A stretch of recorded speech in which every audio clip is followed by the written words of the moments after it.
This is 10 tips you need to know before starting your FC26 career mode. If you don't follow these tips, you're going to end up like Ruben Amorim before December. In other words, you're almost certainly going to get the sack. Be sure to leave a like and subscribe if you like a bit of FC26, as there'll be plenty more coming on this channel. No more waffling, let's get straight into it. Alright, we're going to start with some tips of when setting up your career mode. You could go authentic or you could go competitive. I think just leave it on authentic, but yeah, if you want to play like it's Ultimate Team, then throw it on the other one. It's up to you. Difficulties obviously up to you. The deeper simulation part, this is basically where you can track other leagues and you'll be getting like more stats than we did before, which I think is quite cool. So definitely turn this on and just add all the good leagues, whichever league you want. If you don't mind the risk of getting sacked, then leave the board expectations on strict, but I'd rather have it on no sackings. I can control when I leave the club or whatever, but it's up to you, that part. Make sure as well that you're going over to general setting, putting it on whatever currency you want to use, because it will just be automatically on dollars. No idea why. Yeah, you want to change that to pounds, even euro. Definitely not the dollar though. And there's this new thing here called unexpected events frequency. Put that on high, because I don't actually know what it does, to be honest, but I guess things might happen.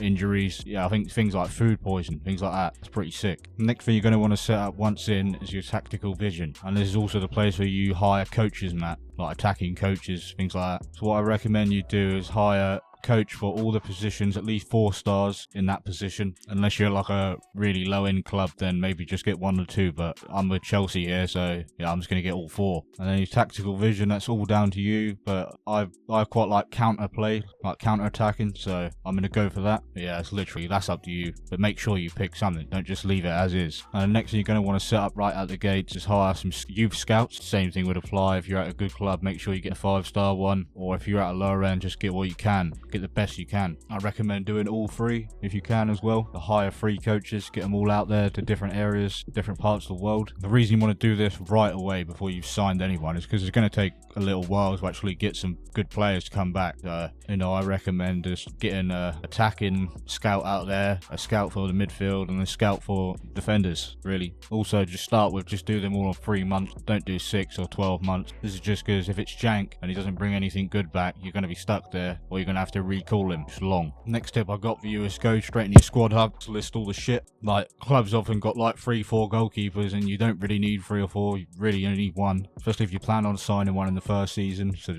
make sure you sell those, sell all the deadwood, sell all the players who are like 32, about to retire or whatever, or on the decline. Get rid of all the jank. Just going back over to tactical presets as well, and make sure you're doing these player roles right away as well before you played any matches. And you can follow a video on YouTube of someone, what they recommend. I recommend putting both the fullbacks on stay in defense during attacks, and then for the wingers, making sure they're in attack when your opponent's attacking, making sure that your wingers staying up the field ready for a counter. The next tip I got for you is for actually finding players, like already established good players. So you want to head to the scout report bit here and click on square to view instructions, and here just delete any ones they've already set up, like the club had already set up before you got here. Set your own ones up. I recommend putting it on just on world class or world class potential, and set them all up for all positions. Use all the boxes, all the space. This is just going to give you a steady flow of potential players you can sign for the season to come. Another thing, if you did put the board on a strict, then make sure you're replying to the players. The conversations part is very, very important. If you don't reply to them, they might just get up and leave. That's the first thing that could happen, or the board will get pissed off with you and they'll sack you because you ain't communicating with your team. But if you're like me and has it on no sacking, just air these guys if you want.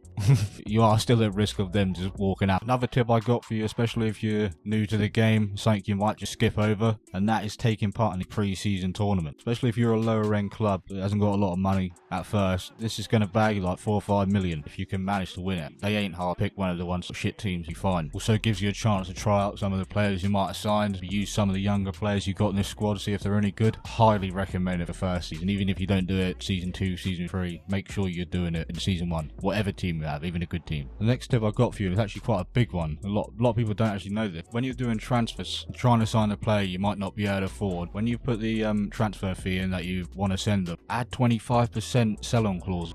For example, if a manager wants 50 million, you could offer him 35 and 25% sell-on. Oftentimes they accept, whereas if you didn't have the sell-on, he's just going to tell you to do one, basically. If you're at one of the smaller clubs, it's absolutely critical that you can save money where you can. So 100% this is a no-brainer. Add the sell-on clause to all players you sign, and also if you're at a new club, at a smaller club, make sure you're loaning players. A lot of people overlook loans. You can loan some like wonder kids for nothing. You can have the other team, the other clubs pay all the wages. Make sure you're watching those wages as well when you're actually signing these players, because some of their managers come up with ludicrous numbers, pull it out their arse out of nowhere. Make sure you're fraud checking these guys. Bring those wages back down to earth, or otherwise you're going to get scammed big time. Like Ruben scamming him at Manchester United. Make sure you're doing it right, like a Pep, like a Slot. The final tip for you I've got on this video, when you're actually signing players in your second season, and that is when you get to day 1 of season 2, go straight into the free agent section and have a look who's there, because oftentimes there's insane players here for free, or with their free cost, they don't cost you anything, and they're just going to cost you a bit of wages. I'm talking regen, Zlatan regens, things like that. You can get ridiculous players in the free agent, and with when you have your thing set up, your scout reports, these free agents pop up in there as well. So especially if you've got world class potential, they're always popping up and they easily sign them. Don't simulate, otherwise other clubs are going to sign the good players and you can have a chance. This won't just work in season 2 as well, it'll work season 3, season 4, season 10. Do it every season, mate. Particularly useful if you're at a tiny club. The size of players is going to be insane turnover in a few years. So that was all the beginner tips for FC 26 career mode, and make sure you're utilising all these tips. Hopefully you found some use in this video. Maybe you're pro at it. I sound like an idiot, I don't know, but yeah, this is just for the beginners.